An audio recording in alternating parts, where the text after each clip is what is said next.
The purpose of this podcast is to explore digital and print media. All sources we reference are owned by their respective companies, and our thoughts and opinions are strictly our own and reflect no biases or corporate agendas.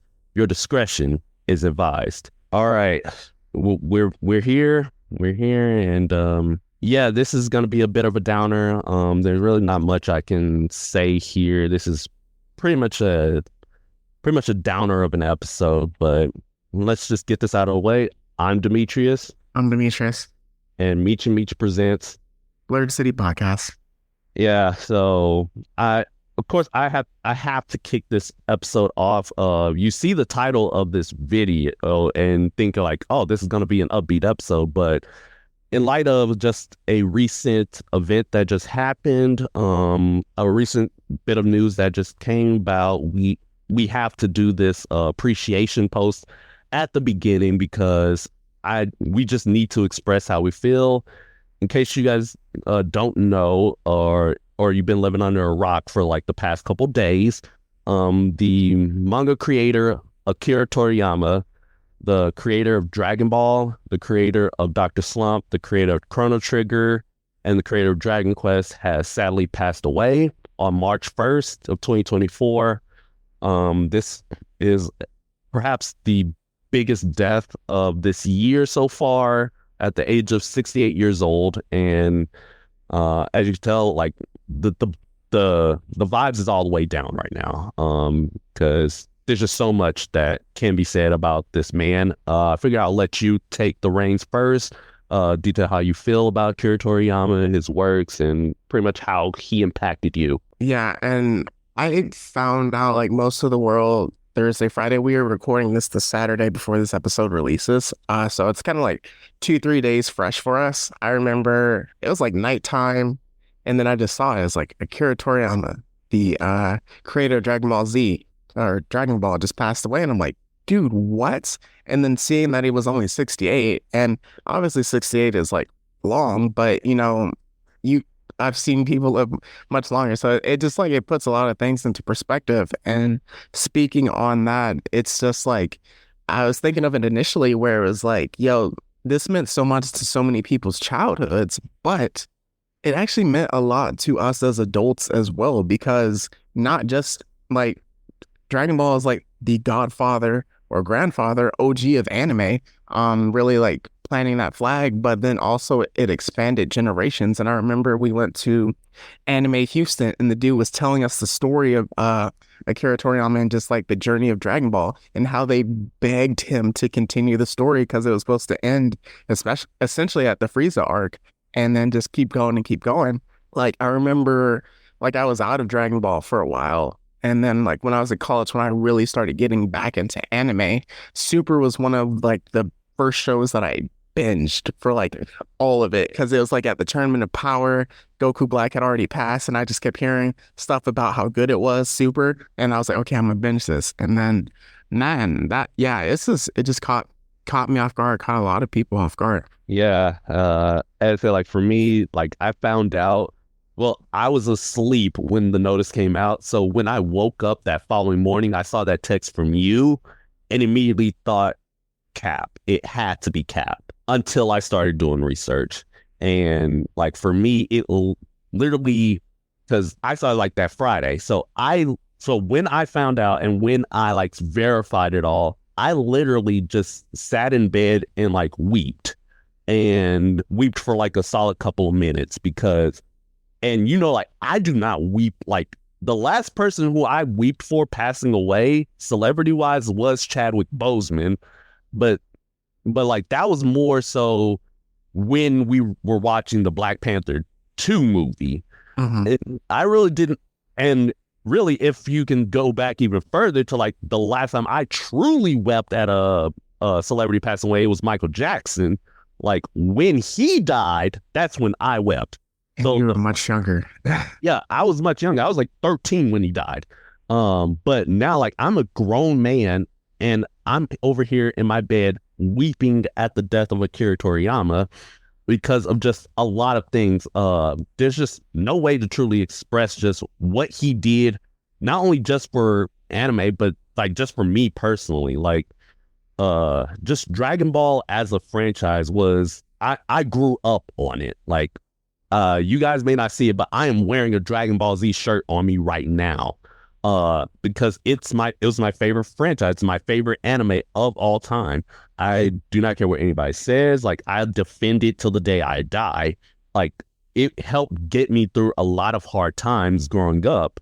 And like even when is like anime was not considered cool, I still made a lot of friends from just our like casual love of Dragon Ball. It's just like, hey, you guys seen that new episode that came out? Bro, that's crazy. Gohan went Super Saiyan 2. Y'all see how crazy he was?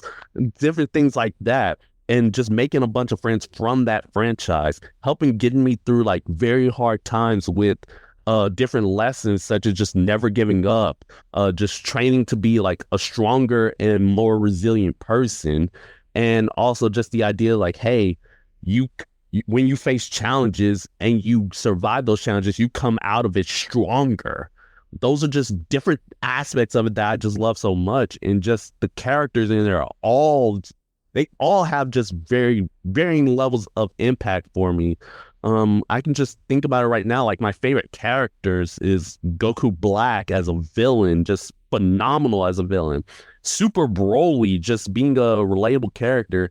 And then just recently, like before his passing, like I had like was rewatching some of the movies and specials. I rewatched the Bardock, the father of Goku special, and just seeing like just how tragic that was. That was almost like a Shakespearean tragedy. And then like I was reading up on it and saw like Akira Toriyama said like that special was so touching to him that he actually cried like while watching it. That lets you know how powerful it was. And then that just ignited my love for Bardock and just like really ignited that even more to where I can now say he's in my top 3 of favorite characters. But as I said, I can just go on all day. Like, in fact, Dragon Ball is like, it's part of my inspiration for working out. And as such, like I even dedicated my workout last night to him, like worked myself to the literal bone as Goku would have done. But yeah, all that to say is like at least, and I can like say for at least myself, and I'm pretty sure you have the same sentiment, that we just want to say thank you, Akira Toriyama. Just thank you for the creations that you've made for us. Thank you for just all the impact that you made on not only just the Japanese community, the Black community, and most surprising of all, the Latin American community, because they go crazy for Dragon Ball. And and just be able to say like you're alive, like when you're alive, I'm pretty sure you saw the impact that each of these communities have been affected by your work, especially considering your upbringing, how it was hard for you to even draw manga. It was hard for you to like even get your manga published. And just for this to happen, you see like probably the most recognizable anime brand of all time, to where other anime are inspired by you as a person. Just thank you, Akira Toriyama. You can rest now. You can rest and just know that your legacy is going to last literally for generations, especially in my family line. I'm going to make sure my entire family line is going to watch Dragon Ball growing up. You and your Saiyan princes and princesses. Yep. We are the Saiyan Empire. But yeah, and thank you. You speak of popularity, like Dragon Ball was one of the few anime, even before anime got popular, where unless you were trying to go Super Saiyan, most people wouldn't make fun of you for it because it was that good. And then also like, again, before we actually knew what anime was, it kind of passed off as a cartoon, at least in America. So it was like Dragon Ball is one of the few things where it was like it had that mainstream, it touched the mainstream before it became mainstream. And then also just like what you mentioned with like, it's not even one of the most not just one of the most recognizable creators of all time in any type of medium. Like you put them up there with a Harry Potter, with a J.K. Rowling, with a Tolkien, Lord of the Rings, Star Wars with George Lucas. It is literally in that conversation with all that, with all of them. I mean, just look at the money, look at the fandoms, and you can argue it has even more worldwide reach than some of those. So yeah, definitely like Meech, what you said. Thank you so much, Akira Toriyama. And this just goes back to what we say throughout the podcast. For listeners, if you have people in your lives that you appreciate, especially that you can, reach out, touch, get in contact with, just let them know, that you appreciate them, and maybe you don't love them, but like them, or like the impact that they have in their lives. So yeah. Yeah, definitely. That's just an excellent note that we can end on. As we actually, you know what? First of all, let's just go ahead and take a quick break real quick. Let's just go ahead and get our minds right and get our hearts right for this absolute disaster of what we about to get into. All right, now that we're back from break, definitely giving Akira Toriyama his flowers. We are getting into debauchery, I would say, an egregious mistake that was made in the gaming realm. Something that I was completely confused about because it happened so quickly. But apparently the lead up to it happened over the course of a long period. So we were talking about the day before, a quote unquote game that came out at some point last year or 2 years ago. I think it was last year. Yeah. So I talked to Meech about this, and I was like, hey, I think when I was on my hiatus, you should do a episode about this because I don't know what's going on. And he was like, no.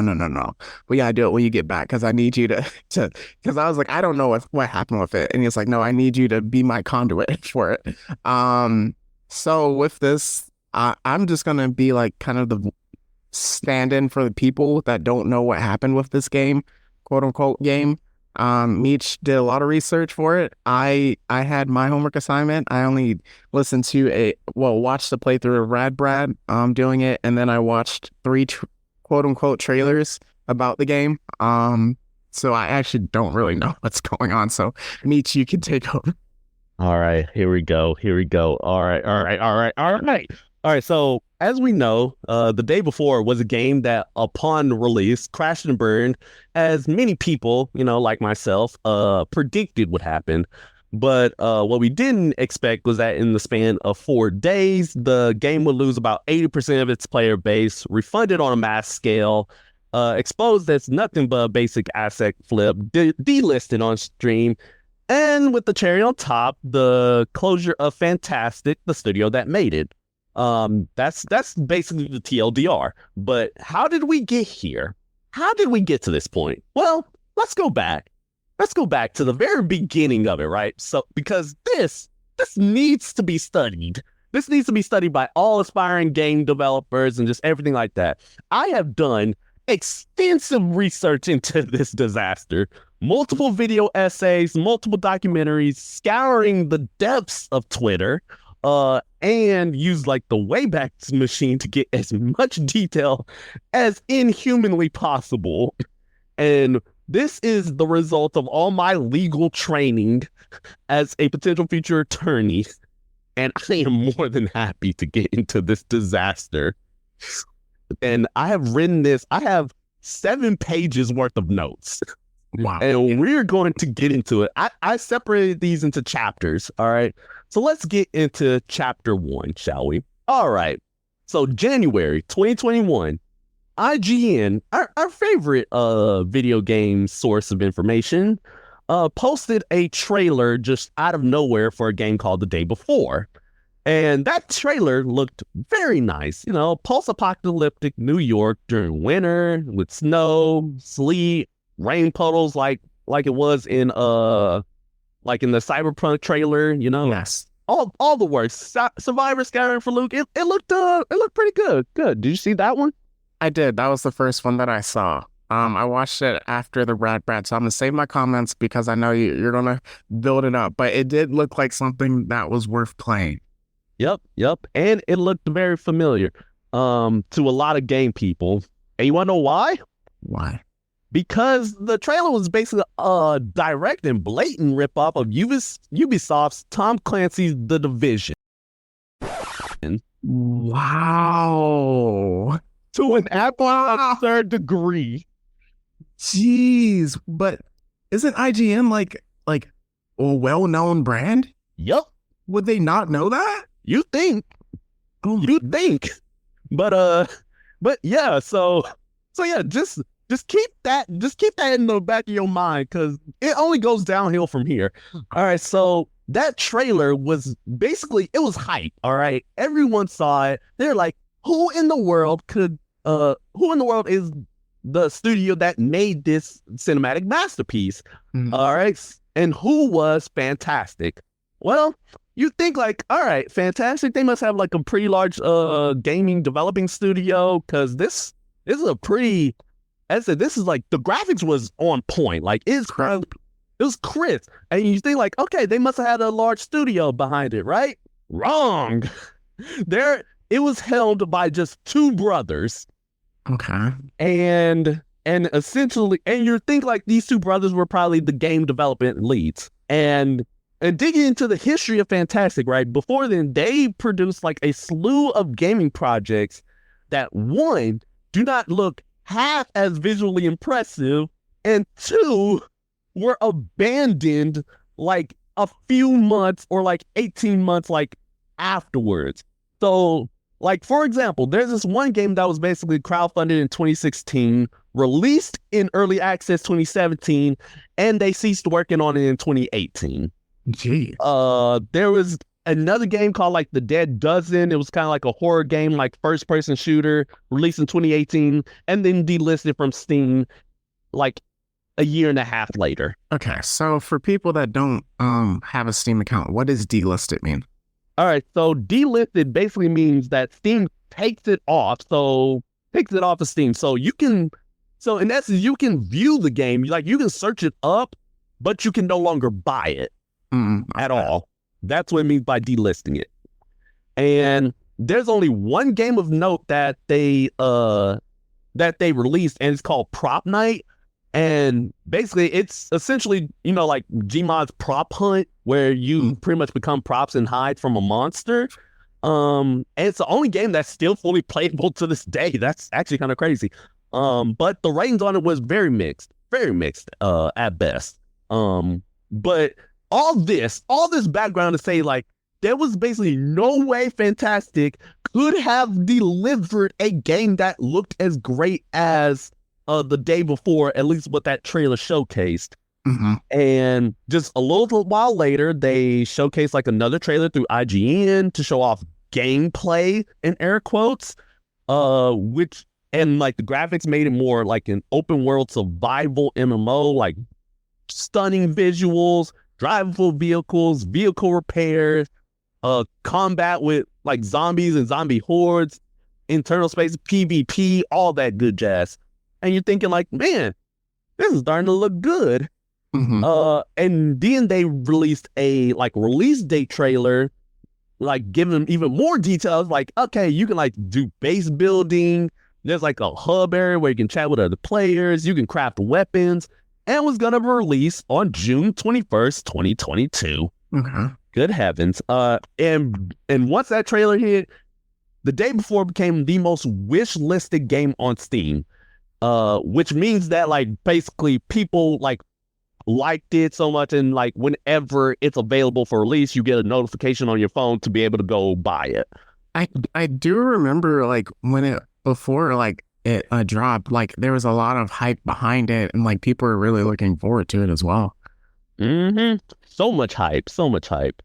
But this is where things start all the red flags start showing up immediately. So after this, like late 2022, like pretty much only like a month before the release date, there's no announcements.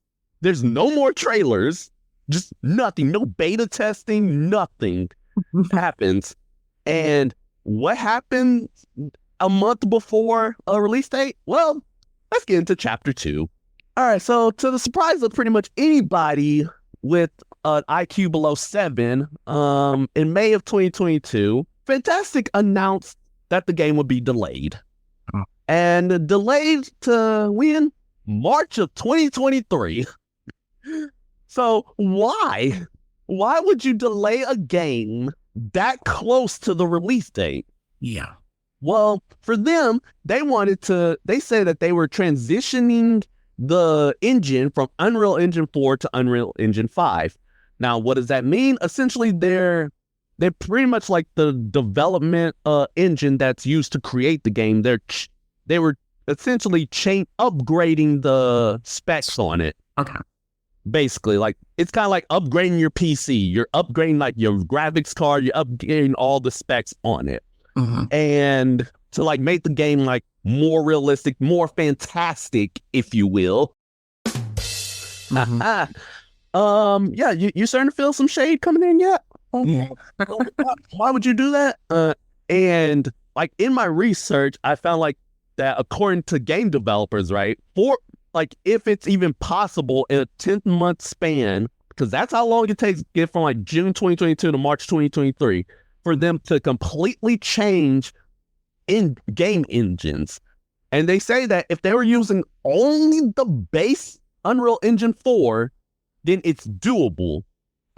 But it's very unlikely that they would use only Unreal Engine 4 to make the game. They would probably use like other resources in there as well. And so, yeah, like people are getting suspicious over it, like suspicious over the delay, suspicious of like the history of the game. I mean, the history of the studio, like the last minute delay, and it keeps getting worse. So an article was published in June 2022, basically talking about how Fantastic like updated their studio and they were calling on volunteers to help make the game.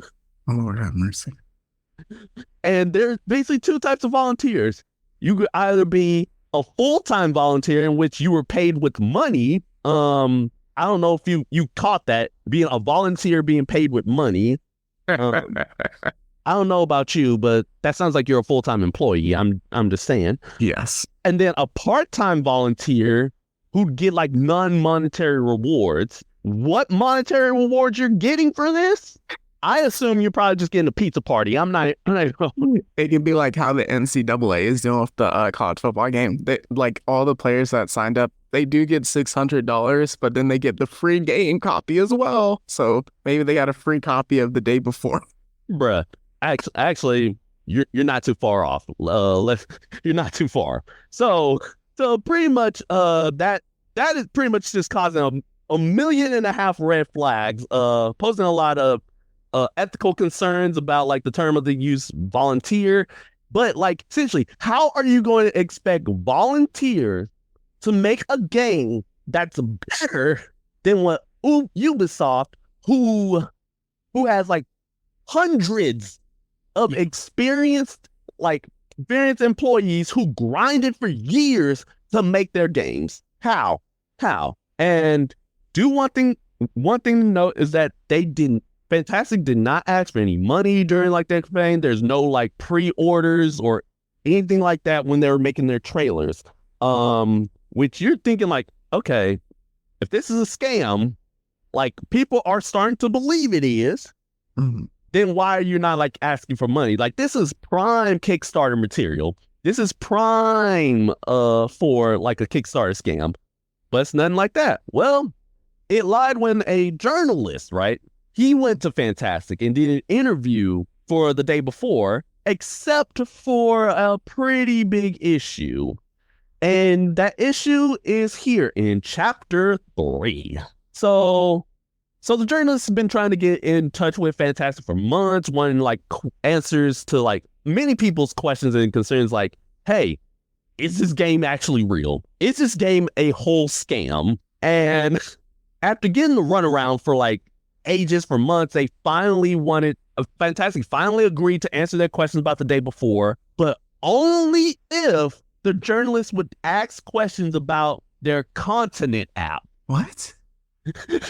What on earth is the continent app, you may ask? Have you heard of Microsoft Teams? Yes. Well, that's it. It's Microsoft Teams, but made by Fantastic. What? What are we doing here? So in 2018, Fantastic secured a domain for continentapp.com. It can be found today, obvious reasons, but if you use a Wayback Machine, you can find it. And they got the domain, they have it, but they didn't use it and they didn't update it till January 2023, where they started like promoting the Continent app. Then a month later, so like February, they released a video that they claimed to be about the day before's development, but in reality, it was about this app that they plan on selling to the enterprise market, where anybody who's accustomed to working from home, you know. So you're starting to get the issue here. You're starting to see. Okay, I'm starting to see, but I'm not gonna say. I'm gonna let you keep cooking. All right, so now what? So now here's where things start going even more down here in chapter 4. I just need to get you that part. All right, so by this point, people are extra pissed because of that Continent app trailer, because they wanted to see more real gameplay of the day before. So the good peoples, they kept riding on Fantastic to give them what they're promised. Okay, so quick question. With the Continent app trailer, I didn't see anything for that. Was it like a Steve Jobs-esque trailer where it explained the app and what happens with it? Or... It's more like it's like, hey, we're here at Fantastic. Here's like what we do on a daily. Here's how our teams are able to communicate using the Continent app, where we're able to like do development on our upcoming game the day before and different things like that. So basically, they kind of explained what the Continent app was, maybe mentioned the day before for like a millisecond.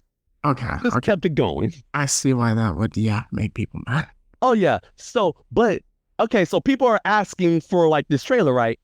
So their lead mod on their Discord server pretty much posted on their behalf, like, hey, we're going to release the trailer. We're going to like release this trailer at your guys' wishes. The message was very condescending. It was like we're doing you a favor by showing you guys gameplay. Then January 25th of 2023, my mama's birthday. Oh no. The day before, the most listed game on Steam was delisted. Dang. It was like, all right, well, here we go, boys. This is what we were waiting on. This is the scam that we thought it was. So we're not even at the second and third trailer yet? Nah. Oh my God. Here's the thing, right? So Fantastic, they tried to explain themselves. They tried to sweep it on the rug, like, hey, this was just like a Steam error. But in reality, you want to know what it was? They were hit with a copyright infringement notice. By the division? No, by a guy in Korea, because that guy had the naming rights to the day before. Nani? Oh my God.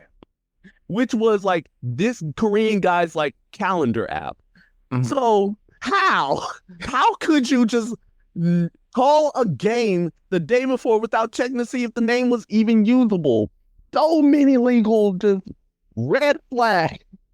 Yeah, like with you being a lawyer and stuff, like trademarks, copyrights and all that. Like I know like there are sometimes titles for things that like overlap. So I'm kind of interested in how that works. But also you should have a team that knows stuff like that. Yeah, actually this does come up a little bit later in terms of like why so many things like can have overlapping names. Okay. So how could this be possible?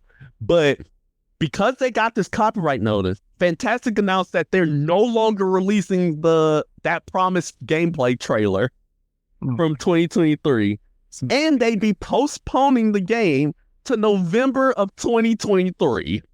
Oh my gosh. An 8-month delay for a copyright claims dispute.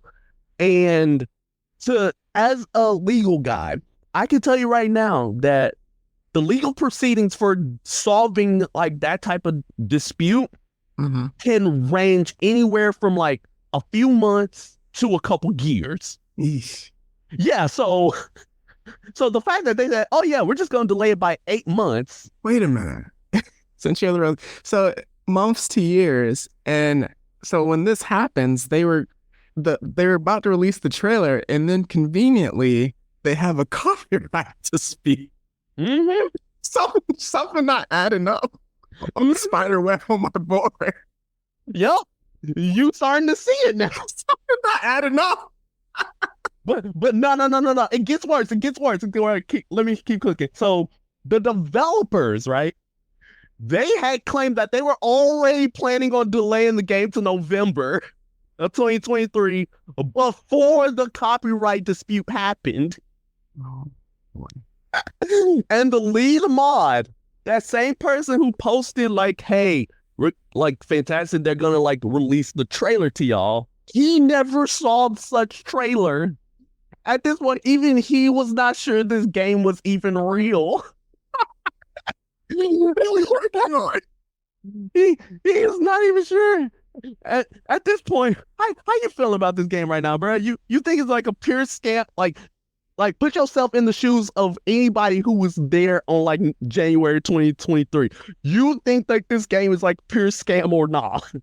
I mean, like you said they're working on it, but like they're literally doing nothing. That's insane. Yeah, just to keep it going. But you're saying at the same time they weren't asking for money yet. Yeah, they were not asking for any money. Okay, so let's keep going. But all right. But here's another wrench to be thrown into the wayside, right? So February 2023, again, like roughly like around the time when this copyright dispute started happening, the Continent app website got a bunch of updates. It's like, hey, we got like these new features. We can now do voice chat and do all of this. And then literally a month later in March, the website gets taken down. Oh my gosh. The Twitter for the Continent app gets deleted. And Fantastic just never speaks on the Continent app again. Oh my gosh. They even delete that trailer to the Continent app. We don't know why they did that. They don't know why the Continent app like just went down. But how in the world are we able to like are they able to bounce back? Because we know the game got released. We know that this happened. But how do they bounce back from basically everything coming crashing and burning? Chapter 5. Oh boy. So basically by February, essentially they're getting like a bunch of heat. They are getting pushed on all sides. So Fantastic ended up doing an interview with IGN, pretty much like trying to defend themselves, saying like, hey, this game is not a scam. And to quote them exactly, they said, when the game comes out, people will finally see the truth. Was that the end of the statement? Yeah. That was very accurate. So, and then they actually decide to give us the trailer. Is it the 30-second one or the 10-minute one? The 30-second one. The Need for Speech. Oh, no, not that one. Okay. Not that one. So essentially, they're like, okay, so the game was already being. I know what you're talking about. Yeah, okay, I know. Yeah. So the game was already blatant ripoff of The Division, right? From that first trailer. Well, it ain't the only thing that they ripped off in this new trailer. Oh boy. They took shots and footage straight out of Call of Duty Black Ops Cold War Zombies. Oh my god. They took footage directly from that trailer and put it in the game. And then another trailer on top of that Need for Speed trailer. Jeez Louise. Do you know why that one looked so familiar? Why? Because, like character driving through an abandoned city. Well, it's such a shame that Will Smith and the I Am Legend movie came out 2 decades before. Wow. Like, if you put those two side by side, the scene where Will Smith is driving in that abandoned city, exact same. Oh my gosh. And then, a month before the game release, they decide to say, you know what? We're going to copy Rockstar. We're copying Red Dead Redemption 2 to the point where even the dialogue that was mentioned in the trailer was the exact same. Like, bruh, if you could have swept this under the rug. You could have gotten away with the plagiarism if you did not hit the most recognizable brands. Dude, You know Rockstar does not play because like with whatever happened to the GTA 6 person, they are gone. They're gone off the face of the earth. Don't play with Rockstar. You're just like, bruh, of all people. Not them. Nope. And it keeps getting worse because it always keeps getting. This is the gift that keeps on giving with this game. So now let's get into the actual gameplay of this trailer. That was the one that killed me. Just so tell the people what you saw in that trailer. All right, so this was after I watched the Brad playthrough, so I kind of already had a sense of what was happening. Essentially, like I don't even want to say 3 minutes. I immediately like went to the comments of it and just let it play in the black background. Dude, they wandered around for 10 minutes and did absolutely nothing, and all the comments about Cake were hilarious. I was dying, but there's no atmosphere to like the world. This is the gameplay trailer for a game that's releasing. There's no atmosphere to the world. There's no zombies in a zombie game. So like I think the most they did was just like mod a weapon, but they never used the weapon. I'm not gonna get into gameplay yet because I'll let you cook into that. But you just wandered around for 10 straight minutes. It did nothing, and you interacted with no one, and you talked with no one. All right. And between that announcement trailer and this gameplay trailer, how are the visuals? They're not what they look like in that first trailer. Like I'm not gonna sit here since it was like, the new whatever, but compared to the first one, no, it's like it was janky. Like it was decent enough, but it would look like something that's supposed to be like a new developer on Steam, not like something that's being hyped up to the degree that it was hyped up for. Oh man. Yep. So yeah, and in essence, you thought Watch Dogs' visual downgrade was horrendous? You thought the Cyberpunk visual downgrade was horrendous? Nah. You ain't got nothing on the day before's visual downgrade. This one set a new bar. A bar straight below the ground. That was bad. And the reception is exactly as you mentioned, just straight pandemonium. Like dislikes out of the wazoo. Reddit decided to go crazy. That condemned this game. The Discord going wild.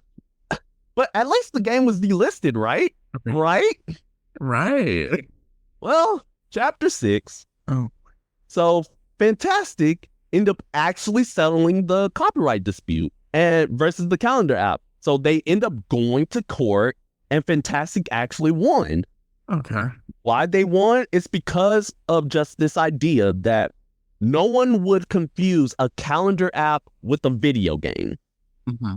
So this is kind of explains your question as like, hey, how can things have like multiple overlaps with the same name?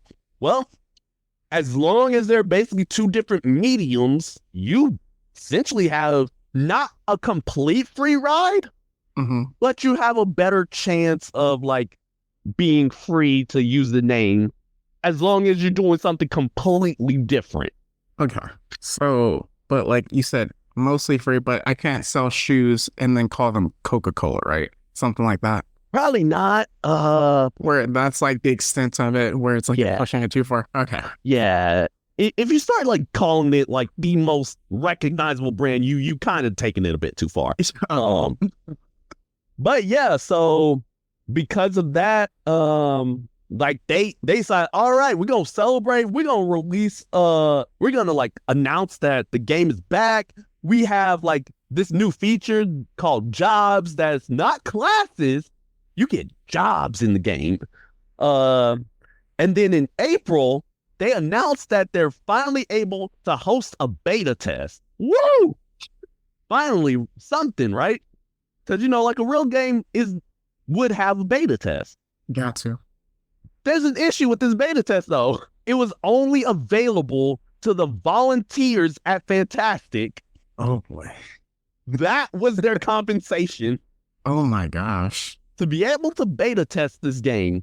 Not the general public, but them, the internal staff The people Bruh, literally making it. That's insane. the people making this game is able to do a beta test. That's crazy. All right. So months go by, right? November date, fast approaching. The game's finally relisted on Steam. It's finally back up. And you know how Fantastic celebrates? By delaying the game one more time to December 7th, 2023. Oh my gosh. To the but don't worry, this is the last time they delayed the game. That's the actual release date. And then the game is released in early access. Now, for all the gamers or all the people who don't know what releasing a game in early access means, well, it means that they can release the game and you pay the full amount of money, which in this case is like $50. You get full access to the game, but the game is not complete. It's not functional. Essentially, it's like you're playing the beta test of the game. So imagine like you buying like a CD that's supposed to have 18 tracks, but only like 10 of the tracks are playable type deal. Mm. And this is perfect for like a scam because like, hey, we released the game in early access. Whatever features that you did not, that we promised you in like all the trailers, yeah, it's gonna come. It's gonna come eventually. The game's in early access for a reason, right? But like even still in early access, because you've had like early access games before, right? oh yeah, You would still like have enough features for it to be playable and then also draw your interest is the thing. Absolutely. In fact, Power World is technically in early access, and I play the mess out of that game. I'm afraid of when you get full access for I get full access to that game. It is raps. That's all I'm saying. But yeah, so now there's one thing though that Fantastic now faced. It was basically the fact that that the people are going to compare like all the trailers that have been released to this full game. So you want to know what they did to resolve that? To resolve that little dispute? What? Well, December 6th, the day before the day before it's released, they went through their YouTube and deleted all the trailers. Oh my gosh. Deleted them straight off their YouTube channel, straight off the internet. So yeah, the trailers are now gone from the internet. There's no way people can get it back, right? So that makes sense why I saw it on IGN when I looked it up instead of like them or what they were. Mm-hmm. Yeah, because totally, that's how the internet works. You delete off your YouTube channel and you're never able to find the trailers ever again. Yes. And literally that same day, right, they made a tweet pretty much addressing all the haters, saying like, hey, this game's actually about to come out, addressing all the believers like, hey, thank you for supporting us. And then affirm that like, yeah, this is totally not a scam at all. We didn't take a single penny from anybody. We've worked on this game for 5 years and it's completely not an asset flip. I'm going to explain an asset flip when we get to this part because it's crazy. But yeah, so they pretty much boasting for themselves like, oh yeah, this game about to come out. We on top. And now let's get into it. Chapter 7, the day the game's released. December 7th, 2023, 10 a.m. PST or 12 p.m. CST in our time. The servers are launched. And yeah, now it's time. Yeah, actually, no. Before I do that, I need to give a little more context. So the game had 38,000 players at launch. Okay. And but of course, by the day, it dropped dramatically. And now, get into what you saw in the Rad Brad trailer. I mean, video. All right, so I took notes of it. So I'm not completely familiar with him as his gamer channel, because I kind of been off recently of just like, gaming channels, and usually I just watch like the cinematic playthroughs. But I know that he's a very big one, and apparently from the comments, he's very generous when he plays games, like very kind-hearted and positive with it. But so what I saw, I took notes. So the first thing, there were connection issues from the servers with what he was doing. So there was like an America server and there was like an international server, and all of them were full. And then he got to the ones that were like mostly full. I don't know what the term was. I don't remember what the term was, but it was like mostly full, like a lot of people. So then he goes into the game, and like I'm watching it while I'm cooking because I know it's gonna be some BS because just like this entire game, and then it's like 30 minutes in to like a 57-minute video, and I'm like, has anything happened at all yet? So like a lot of it is just like player setup, getting to know people, and it's like they're having you do like odd stuff going back and forth between people. And I'm like, usually in a video game, there's like an inciting incident. Even if like you do have to do all that initial setup, there's still usually an initial incident and then you do the crap. But so yeah, connection issues. So 30 minutes, no action. There is one thing, it's called Lamazon or Lamazon instead of Amazon. And I was dying laughing.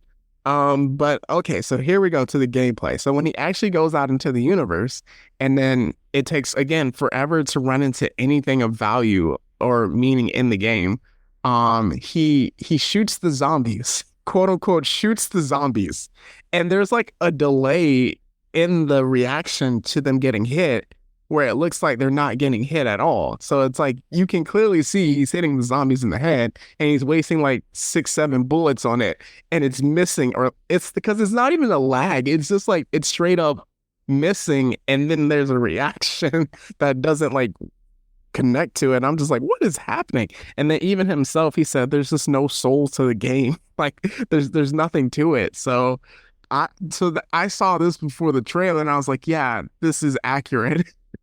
Yep. So just gonna keep it going. Here's some more things that you probably didn't see in the Radbrad gameplay. All right. So firstly, as you mentioned, the server issues. Pretty much hard to even get into the game. Now, the second thing, what you mentioned about the bullets not like registering on the zombies, that's basically latency issues. Oh my God. Now, there's also game-breaking bugs. There's like no geometry in some parts of the map where you fall through the world. And because the game auto-saves, if you exit out the game and come back in, your character is still falling through the world, basically soft-locked. So you gotta essentially restart another character. And what's this about open world survival MMO? Mm-hmm. This was not that at all. And can you explain that for the people, just like the MMO part? All right, so MMO means massive multiplayer online. Basically, what this means is that it's like an open world. So like you can do whatever. It's a survival, meaning you go around looting, crafting. You're like making food for yourself. You're actually trying to live in the world. And then the MMO part is that you have hundreds, if not thousands, of other players there with you, potentially to either ally themselves with you or screw you over by killing you. So Fortnite-esque. Kind of Fortnite-esque. You think more like GTA Online. Actually, yeah. Yeah, GTA Online is actually a pretty good example of that. So yeah, this is not even the genre. You know what genre, technically, what this game is supposedly emulating? What? An extraction shooter. Mm. Basically you're going about, you're gathering materials to help, like gathering ammo, doing all that. Mm-hmm. You're taking on missions, you're going around looting stuff, spawning in a random location. That's essentially an extraction shooter, and it was barely even doing that in the day before. As you mentioned, there are spans where you literally are doing nothing. No. And then also no melee. Oh yeah. Speaking of, the melee option is not in the game at all. It is only shooting. Like, excuse me? You could only like jump a certain distance, like less than a foot off the ground. So if anything's like higher than your shin bone, you wasn't getting up. GG. You could there was no indication as to what box is lootable versus what isn't. And even if it was lootable, you'd have to stand at a perfect exact distance before you're even able to loot it. And looting takes like 30 years off your life for how long it takes. Woo, boy. Ridiculous. So basically, the claim that it's a open world survival MMO is a straight up lie. In fact, when the game launched, Fantastic went into Steam and removed the words open survival from the game tags and removed the MMO tag from the game listing. So if you're like searching for like, oh, what are some MMO games? This game would not pop up. It's crazy. So pretty much everyone got that this game was horrible. Mm-hmm. You want to know how bad? Like, well, of course, like within the first few minutes, but really 2 hours passed. So 2 hours is an important time because 2 hours is how long Valve will allow you to play a game before not being able to refund it. And essentially, like, yeah, if you played a game past 2 hours, you were stuck with it. Okay. Unless the game you was playing was the day before. Let's get into chapter 8. The Fallout. So day 2 was pretty rough. Pretty rough around the edges for those playing the game. Mm-hmm. Well, day 1. Day 2 was a complete hellscape. 60% of their player base ditched the game outright. Dang. And 20 the day after that. Everyone was refunding the game. The Rad Brad, a guy who, as you mentioned, is generous towards video games, give them the benefit of the doubt. Mm-hmm. Straight up called this game a scam and he refunded the game. And he said that was the first time he ever refunded the game. Exactly. Moist Critical, some ordinary gamers, straight up gave it a scathing review. The reviews on the game, overwhelmingly negative. Actually beating out Overwatch 2 as the most hated game on Steam. Dang. And here's some stats for you. 200,000 copies of the game was sold. After the first day, 91,000 of them got refunded. Ooh, jeez. Just outright. And after that, right, some people, they decided to say, you know what? No, I got some time on my hands. Let's open up the game files and see what we can find about this scam. And you know what they found? The assets. Oh. So here's where asset flipping comes in. All right, so assets are basically like store-bought like props or guns or like features that you buy on like the Unreal Engine website and you can like put it into your game. Okay.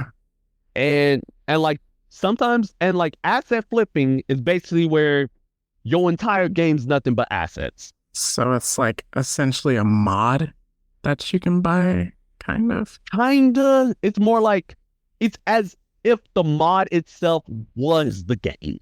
Okay. So essentially like mods, they do the same thing. They modify like the assets of the game. Mm-hmm. Essentially like they just took like the asset itself, like the basic asset.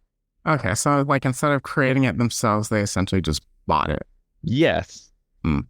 And remember, they claimed that they did not asset flip at all and worked on the game for 5 years. Absolutely not. As I mentioned, they pretty much just bought the assets and put it in the game. No changes or very minor changes at best. Mm-hmm. In fact, the city itself in which the game took place at, like, you know, the graphics and like the entire city, that was an asset. Oh my gosh. And even worse, it was created in April 2021. Dang. 3 months after the game was announced. So not 5 years of working on it. So yeah, that was just a straight up lie. Now, I do gotta say, like, asset flipping in and of itself is not bad. Like, a large number of companies, they will buy assets and they'll use it like to basically stream along like the entire game development process because like it's easier. So like, hey, if Unreal Engine already has like a gun and like with the physics and everything to be able to shoot, we don't have to spend time like programming and developing a gun to shoot for ourselves. Like, that's okay. But it's the fact that they said that they did not asset flip, that they created everything themselves. Nah. Couldn't be me. And so they found it, people found it out in the file. So it's like the file would have the same one that's on the Unreal Engine, essentially. So it's that, and also you'd be able to like trace it back to like, okay, this actually came from this site. So like the specs would be the same and all that. Okay. Yep. Oh boy. All right. So day 3, the jig is up. All right. The jig is up. 80% of the player base gone. It looked like it was cobbled together in like a few months with just nothing but assets. Mhm. It's bugs and glitches galore. Not even advertised what it said it is. So and then Fantastic had to draw the curtain, bring this to a close. Chapter 9 is where we go. So December 12th, 2023, 4 days after the game is released, Fantastic released a statement on Twitter, or I guess at this point it's X at this point. So X, formerly known as Twitter. And normally developers, like when they see like a game is not up to par, they usually issue out like an apology. You know how typically like game apology. Yeah. Mm-hmm. In this case, instead, they announced that their studio's closing and that the game was a complete failure. They lacked the funds to be able to continue the game development, and they needed to pay off everybody who worked on or invested in the game. Wow. And they of course reiterated that they never took any money during the development cycle, right? But at this point, the damage was done. Like as I said, the jig is up. It's up for them. So what was the point? I'm confused. Oh, okay. But no. See, before I get into that, I got to give you some stats. Oh boy. All right. Remember when they said lack funds to continue. All right. So even with the refunds that were made like from like the first 4 days, they made $3 million. What?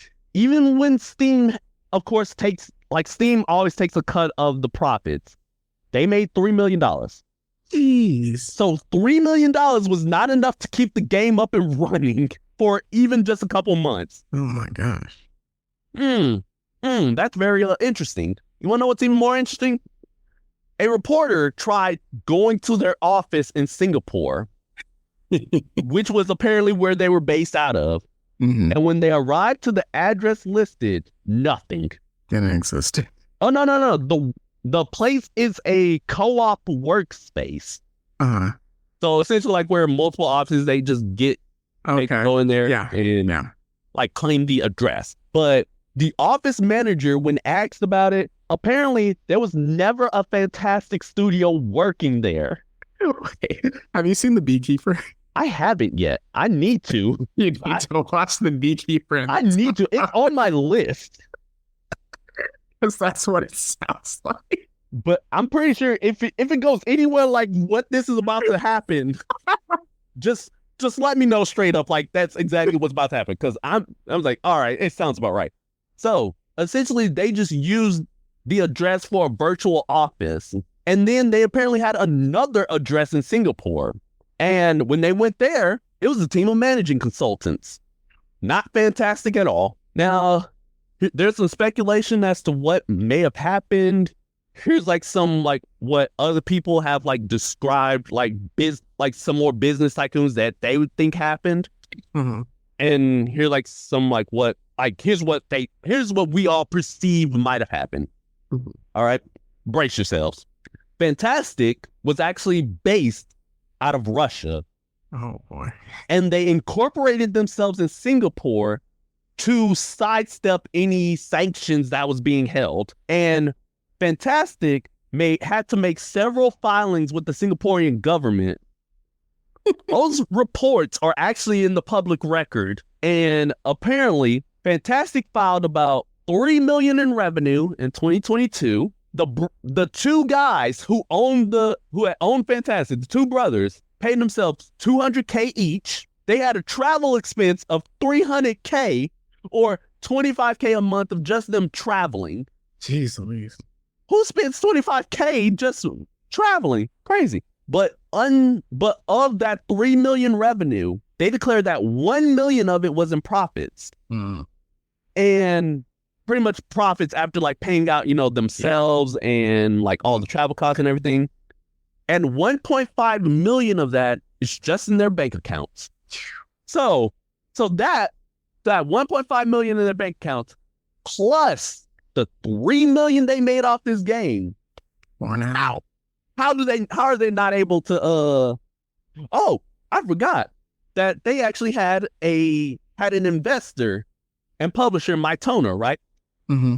They helped fund them as well. So how do they not have money to maintain this company after 4 days? Yeah, these are questions to be had. It doesn't make sense. Yes, make it make sense for me. So, of course, as I said, after this 4th day, and when they announced their closure, Valve delisted the game off Steam for good. The brothers scrubbed Fantastic from all of their media. So their social media accounts like LinkedIn and YouTube are gone. Twitter, or X formerly known as Twitter, gone. Website, gone, because it worked last time. Mytona, the investors, had to make a public statement themselves, basically saying like, okay, we screwed up. We are going to be issuing refunds for this game to anybody who requests a refund. But here's the thing about Mytona, right? They had, as investors, they had to be the ones to like oversee the process, see all the reviews, and had to be the one to approve the game at every major development cycle. They were the ones who ran point on that legal issue with the copyright. And they are the ones who led the marketing, aka they helped create those trailers. The plot thickens. So, in essence, Fantastic wouldn't have gotten as far as they did without Mytona helping. Interesting. So in other words, they're just as culpable as Fantastic is. Absolutely. But now, hey, at least they're issuing out refunds. Good for them. Good for them. But now let's go ahead and draw this to a close with chapter 10. So the day before, an absolute meme in culture, becoming an absolute joke. DayZ, you know DayZ, right? Yep. One of my favorite games, like the survival genre. They posted on their X account just for no reason at all. It was like, I think they were approaching like their 10-year anniversary of the game. And like the way that they formatted their thanks to like the people were formatted in a very similar style to how Fantastic pretty much posted on their Twitter. And then they collaborated with another like game called Icarus, and for like a sale. You want to know what they called the sale? What? The day after.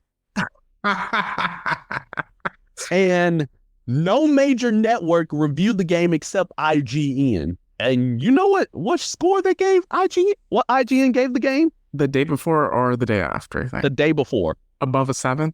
Nah, not even close, my boy. They gave it a 1.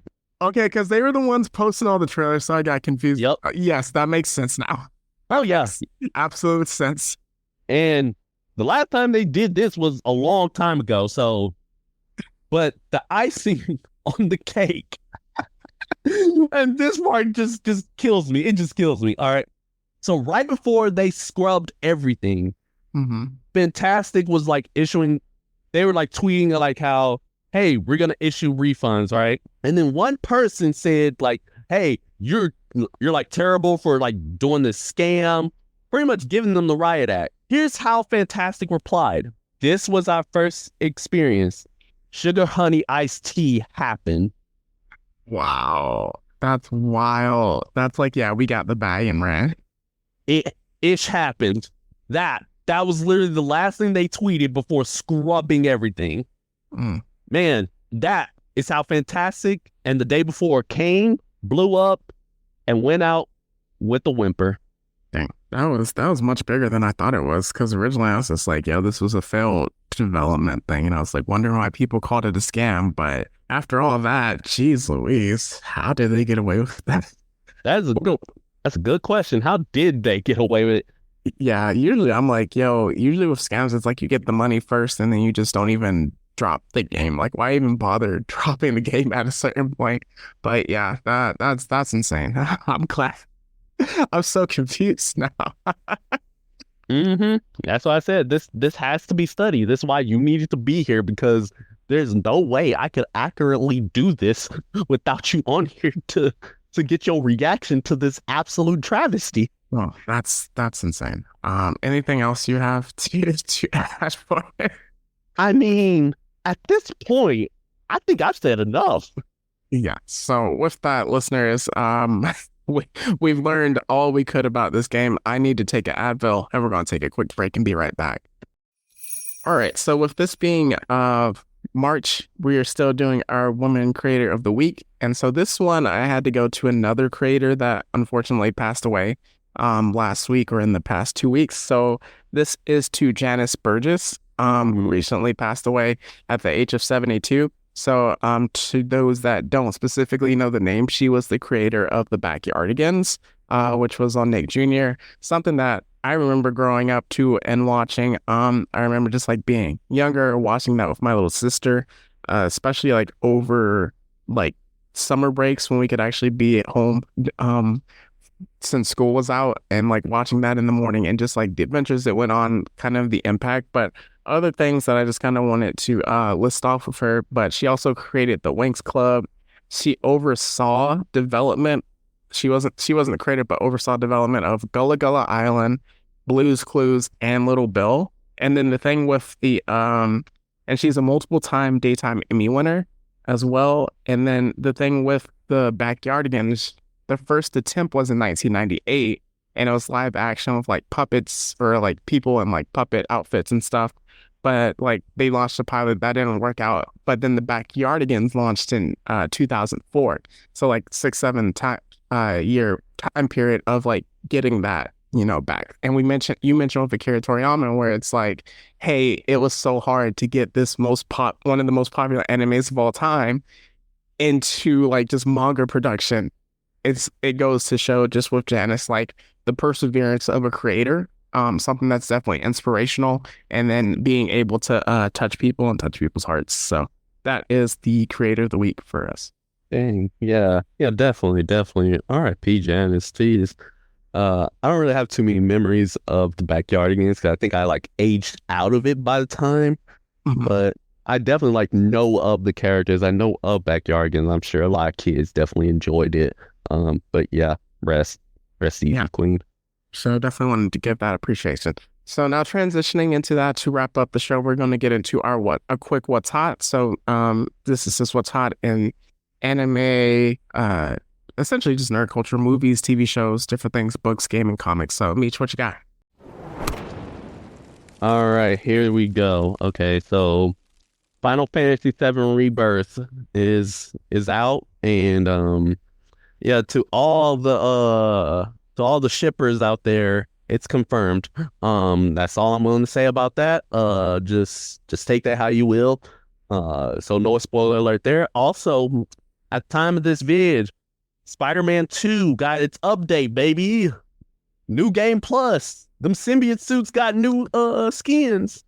I'm replaying this game after my depression, after I finished watching all of Dragon Ball Z one more time. For the GOAT. But yes, I'm gonna get right back on it. I need to go heal the world one more time. One more time. Let's see what else. In the realm of anime, of course, the usual. One Piece, goated. Solo Leveling, goated. Ninja Kamui, good heavens. Let's see. Oh yeah, there's also the Demon Slayer movie that's out in theaters right now. Go watch it if you haven't already. I already read the manga, so I already know what type of nonsense is about to happen. Let's see, what else? Oh yeah, Shogun on Hulu. Yes. Woo! Phenomenal series. I love it. Yes. The only thing missing was a Predator. Yes. Just give me a It's Predator. coming. Give me a Predator with Hiroyuki Sanada. That's all I need. That's all that is needed. Yeah, and then of course MK1 released Peacemaker. I don't know if I'm gonna hop back on that real soon. I'm just waiting till Homelander drops because I just know. Pal World staying solid as always. Reparations for me is gonna be complete soon. And then of course in the realm of movies, right? We have ourselves just Invincible season 2. Jeez, I don't know. We're looking up the date. It comes out March 14th. Yeah, I'm out here violating for no reason. Hold on. So it comes out the week that this episode releases. Yeah, so by the time you listen to this episode, go watch Invincible season 2 because you know I will. And then also we can't forget the other Bad Batch season 2. Yes. Yeah, I mean the final season. My bad. But yeah, what you got? Just quickly, the Fallout TV show dropped a new trailer. Oh yeah. Ooh, that trailer looked good. I'm definitely excited for it. All I need is a Deathclaw, and I'm good. With that, Kung Fu Panda 4, the movie's dropping soon. You already mentioned Shogun, and then just for my weekly Baldur's Gate update, the zestiness of the people in this game and online is ridiculous. I saw thirst tweets from to the voice actors of Lae'zel and Shadowheart, and then Asterion, which was the Asterion one was egregious, but I chose Lae'zel. And yeah, so I am currently trying to fight the Absolute and working my way towards that. Don't shake your head. I will say this: I'm going to get back onto Spider-Man soon, Spider-Man 2 soon, but I can see why this won Game of the Year. I got to finish it first. There's different things where I liked about Spider-Man 2 better. But there's great aspects of it. So yeah. Cool. And speaking of games, finally Helldivers 2, they released mechs. Oh my god. We got Gundams now. Democracy is about to be spread to this entire universe. I'm not even gonna hold you. But Super Earth. All right. So do you have any recommendations? My only recommendation, if you want to play a real horror game, zombie survival horror game, obviously Last of Us 2, and then Days Gone. Days Gone is really good. I was about to say, dare say the day before. Days Gone. If you want to play like a real version of what this game's supposed to be, play DayZ. Literally, just play that. You'll be fine. Or The Division, which is what this game was. Play Tom Clancy's The Division if you want. And if you want to just experience the trailers for yourself, just go on YouTube. Just go play Red Dead Redemption 2. Play Black Ops Cold War Zombies. Jeez Louise. You'll get the full experience. All right, for next week, just general housekeeping with March being towards the end of March being the release of Godzilla Kong. New Empire, which we are both hyped and excited for our Goatzilla. We will be going into an intro to the Monsterverse, talk about the Toho movie monsters up into the current legendary run of the monsters. So we're going to cover all of those different aspects of it going into the past and then branch out as much as we can just in preparation for the Godzilla Kong crossover. Yeah. So any plugs you got? You already know the ones. We on Instagram, X formerly known as Twitter, and Threads under Blerd City 22. Like, subscribe, comment on our Instagram posts or vids. Stay up to date on all our schedules. We also have our Discord, LinkedIn said Instagram page where you can join this fine community of degenerates. And please, if you have ever played the day before, and if you have like bought the game, please run through that process with us. Please let us know, because I just genuinely want to know, like, what was it like from a firsthand source. And then we have ourselves our YouTube and our Patreon under Blerd City Pod. That's where you can join this fine community of degenerates and donate a little bit of cheddar in order to get access to exclusive videos that may or may not have seen the light of day. Then, of course, we have ourselves our email address, blerdcity22@gmail.com. That's where you can submit questions for Q&A sessions, geek out, freak outs, all of the sundry fun and nonsense that is required of us. And then for my personal page, I have an Instagram under both the Rogue Meech and then the Jedi Ronin. And then that's also my TikTok handle. And for those two, that's where you can go in and see like my training as a Jedi. With the Rogue Meech, you're probably gonna see mostly my workout, regimen and me becoming the strongest and being ready for DreamCon 2024. But yeah, that's all I got.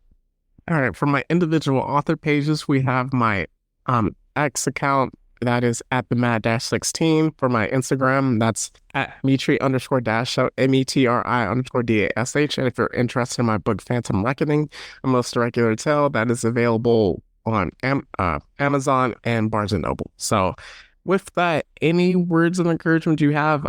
I left mine kind of just like what we talked about with Akira and both Janice Burgess as well. So. Yeah, those are pretty great ones to leave on. But if you want to hear one from me, if you see any red flags or you feel any red flags coming in, your instinct's probably right. Just don't follow it. Remember, when you see a red flag, what do? We stop. Yes. All right. And as we say, it's not goodbye forever. It's just goodbye for now. And that's the Blerd City Podcast. See ya later.